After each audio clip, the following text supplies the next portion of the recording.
The fragments of the Titan submersible, recovered from the ocean floor in 2023, tell a chilling story that safety, despite formal promises, doesn't always prevail over production. Today, we're grappling with the stark reality presented in an analysis titled Zero Risk, Illusion or Legal Obligation, which highlights how commercial pressure in physically ruthless environments like the abyssal depths or the vacuum of space forces regulations to confront an uncomfortable truth. Exploring the unknown inevitably requires accepting a level of risk no law can eliminate. Clara, how does this tension between technological progress and human cost play out in the underwater and aerospace sectors? The core issue is that these two industries operate at the absolute extremes of physics. On one hand, you have the crushing pressure of the ocean trenches. On the other, the immense energy needed to escape Earth's gravity. The conflict between those who design these vehicles and those who create the rules has never been more intense than now, especially as private companies increasingly replace government agencies. They bring with them a corporate culture that often clashes with traditional engineering caution. This dynamic isn't new. It hasn't just emerged with contemporary tech billionaires. If we look at space exploration, institutions have often painfully learnt what happens when the schedule or production takes precedence over safety. NASA, for example, offers perhaps the sternest warning. The quintessential case study is the Space Shuttle Challenger disaster in January 1986. Engineers at Morton Thiokol, the contractor for the solid rocket boosters, were fully aware that the seals, the famous O-rings, lost their elasticity at temperatures near zero. The night before the launch, there was a dramatic teleconference where engineers like Roger Boisjoli pleaded with management to postpone the mission due to the exceptionally cold weather forecast in Florida. Yet, the launch went ahead.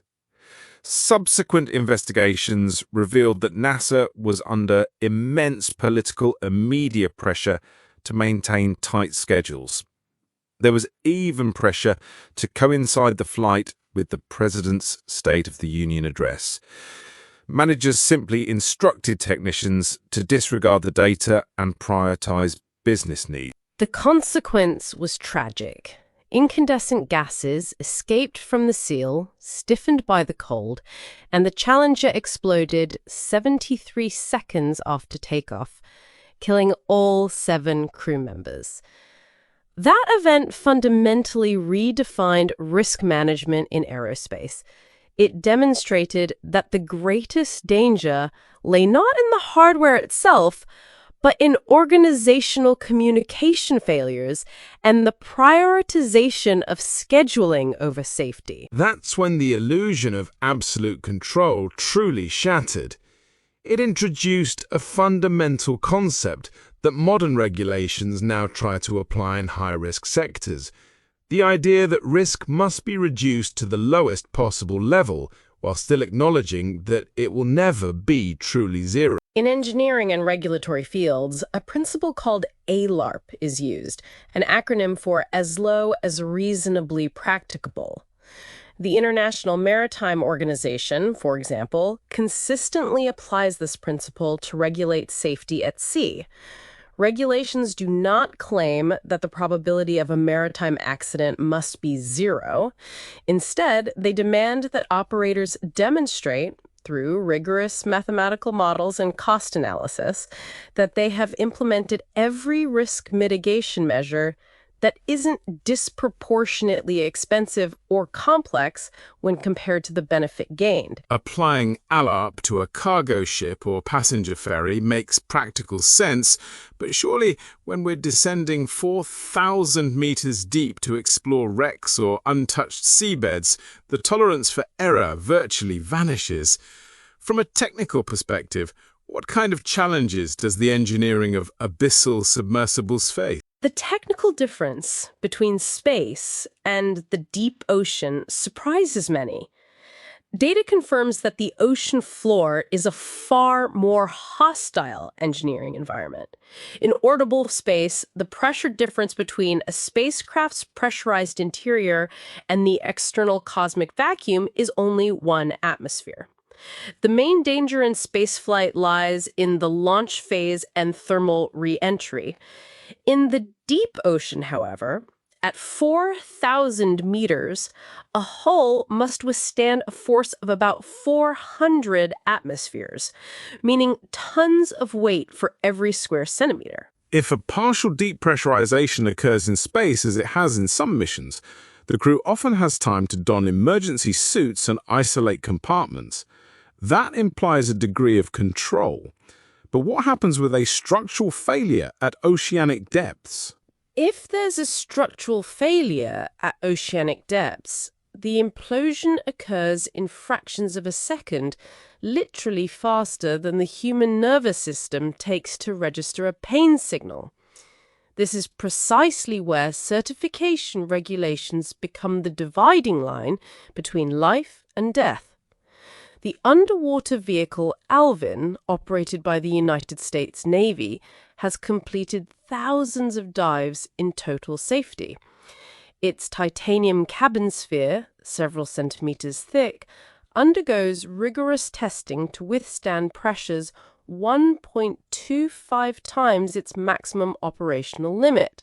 There's a Navy protocol, P9290, which strictly regulates every aspect of design in deep waters, relying on classification societies like the American Bureau of Shipping to verify materials. Yet private industry has found ways to circumvent these established standards. In the case of the Titan submersible, his creator deliberately chose to bypass naval classification agencies. His public argument was that the certification process, which requires years of slow and meticulous testing, would stifle technological innovation. But what were the engineering consequences of that decision? Stockton Rush chose to use carbon fiber for the pressure hull, paired with titanium domes. Carbon fiber is exceptional for tension, which is why it's used in aerospace, but it degrades unpredictably under continuous cycles of extreme compression. Rush claimed an internal acoustic monitoring system would warn the crew of imminent material delamination, giving them time to resurface.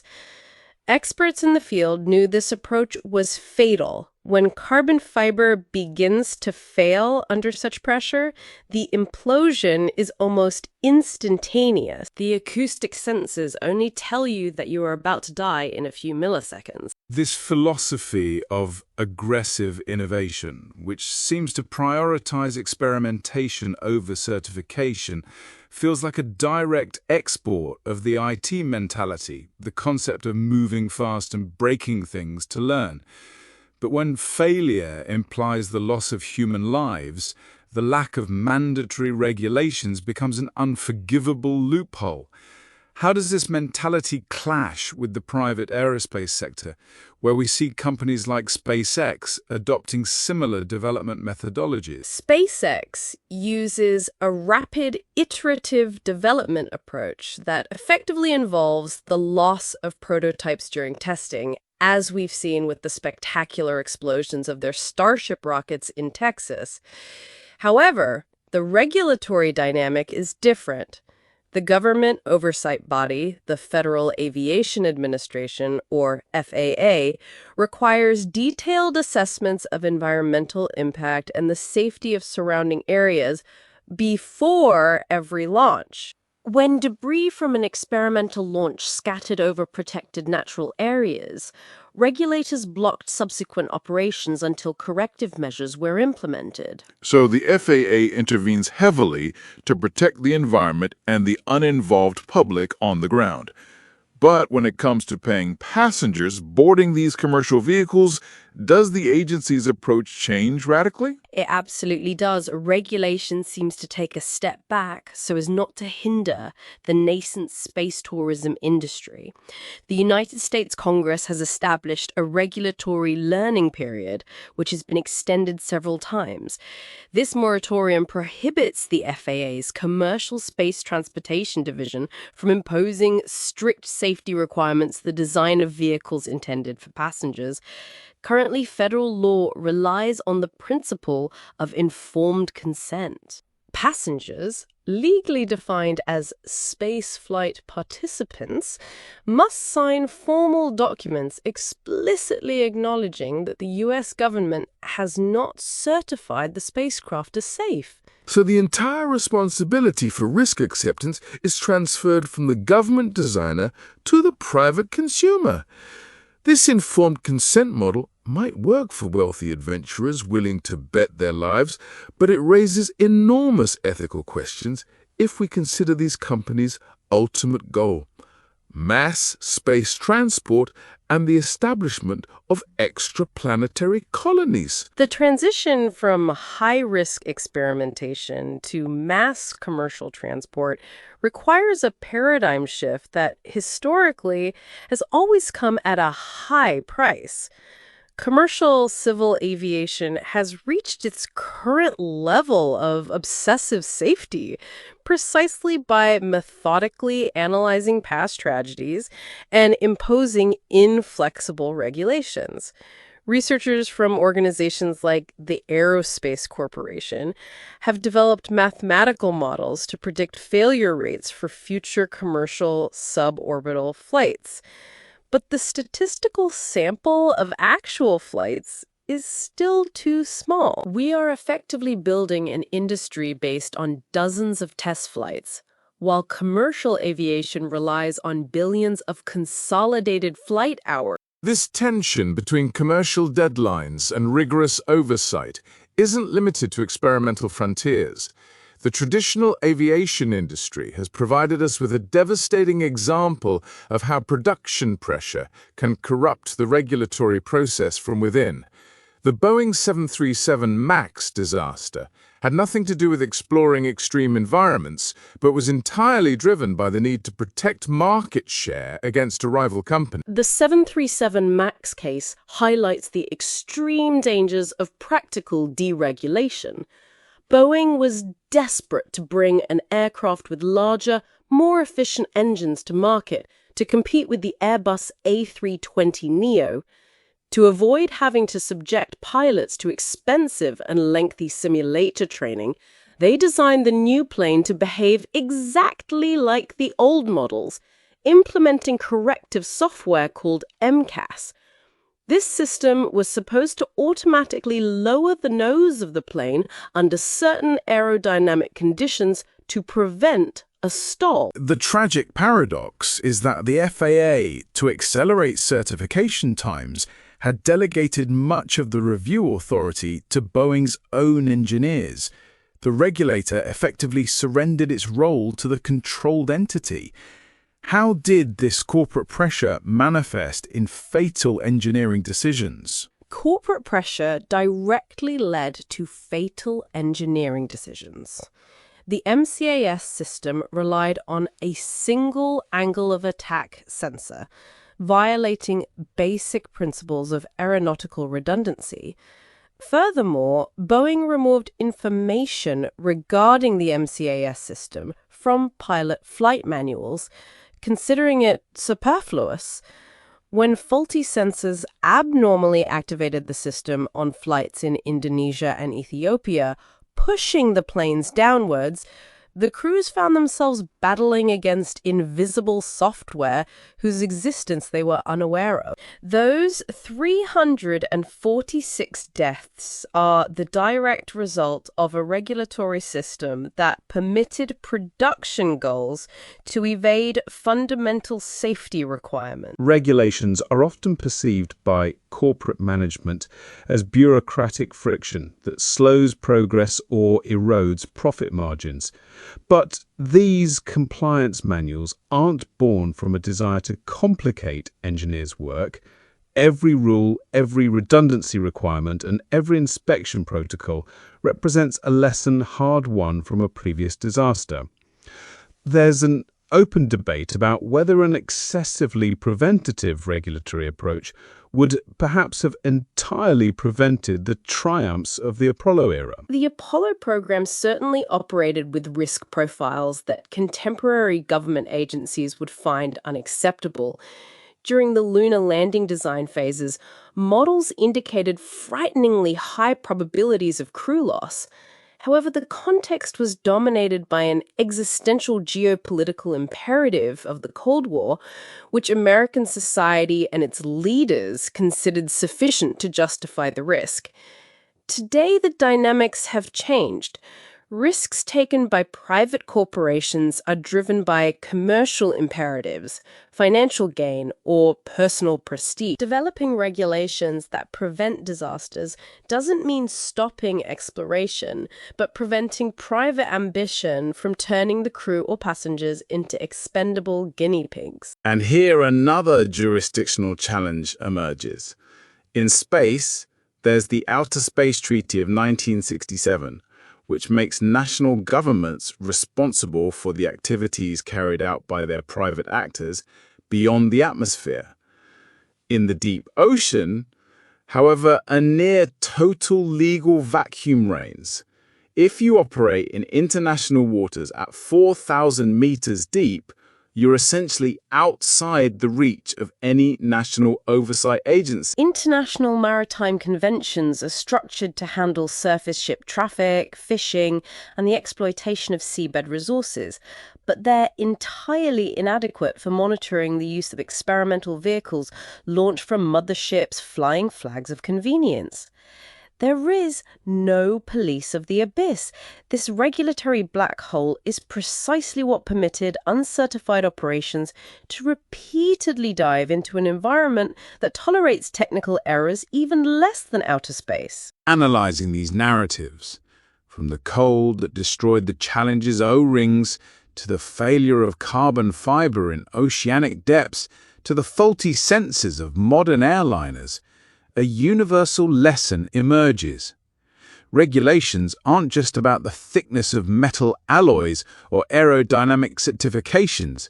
They serve, above all, to create and defend an organizational system where the voice of a technician who detects an anomaly has the power to stop an entire industrial apparatus without fear of corporate retaliation. High-reliability systems are based on the institutional capacity to welcome doubts and stop operations when anomalies emerge.